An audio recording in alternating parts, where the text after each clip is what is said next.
2-month-old Thevane Banner died as a result of a fracture to the head and back, multiple skull fracture, and head trauma. These injuries are consistent with Battered Child Syndrome. The terminology battered simply means there's some level of violence being generated against a particular person. So it's not a one-time event necessarily, but that's what it is referring to. Troy Banner rushed baby Thevane to the Western Regional Hospital on Saturday after he began experiencing breathing complications. The baby started to choke as I was feeding him, and so he wasn't breathing well. So I tried to do what I could do as a father, not knowing anything in the threat, to try to get a response from him or to see him move or whatever. So I tried my best to get some assistance from someone to bring us to the hospital. We reached the hospital. According to the Director of Health Services, Dr. Marvin Mancinero, baby Thevane arrived without a pulse at the regional hospital.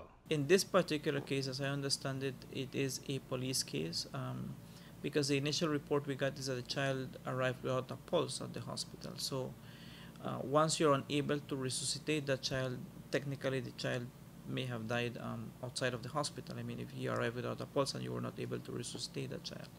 So once that happens, it becomes a police case, regardless of the situation in which the child may have been brought. If the baby was unresponsive, he wouldn't be able to breathe. They wouldn't be able. I don't think they would be able to give him drips or any kind of medication in the system. And when they had the accident in face, to plain, the baby was breathing. So I was talking to now a male officer and a W.R.H who was taking a report and whatever, and we were talking to them, and right in front of no, after the doctor went, one of the nurses came in the room. I guess must have wanted to know what we were talking about with the officers, just to eardrop. No, I guess her conscience couldn't take it, and I asked her in front of the said W.R.H who was in the room with us what was the medication and why. She stated they gave that 8-week-old baby, my son Thevane Banner, 4 to 5 doses of adrenaline.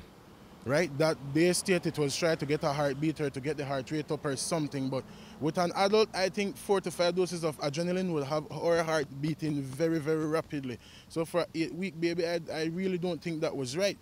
Dr. Mancinero says that adrenaline was used as per established protocol in an attempt to resuscitate the child.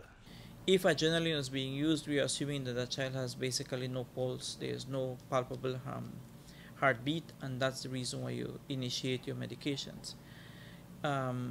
If there's no response and you keep adding medications hoping you're going to get anybody, there's going to be a point in time when you consider that there's no further response.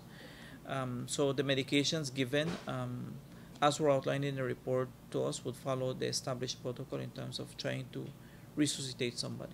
Due to the results of the post-mortem, a police investigation has been launched to determine if baby Thevane was a victim of physical abuse. It talks about subarachnoid hemorrhage, which is bleeding underneath the skull layers of the brain tissue, so that people can understand, and broken ribs. I know there can be potentially broken ribs when you're doing cardiopulmonary resuscitation, but it doesn't seem, that would have been stated in the actual postmortem. That doesn't seem to be the case in this regard. The description also of the pediatrician when the child arrived did mention that there was an apparent head lesion. I say apparent because you're unable to sustain that until the autopsy report, which actually substantiates that. It's just puzzling because no matter what, I can't get back my son. All I just don't want them to do, because I have a bad vibe, they're trying to fabricate stuff to try to take themselves out or whatever and make me and my girlfriend or me look like the bad person, like if it was a case of an abuse. You understand? But my son was only 8 weeks old. I have to be a damn fool or a crazy man to try and harm an 8-week-old, my own child. Hipolito Novelo, News 5.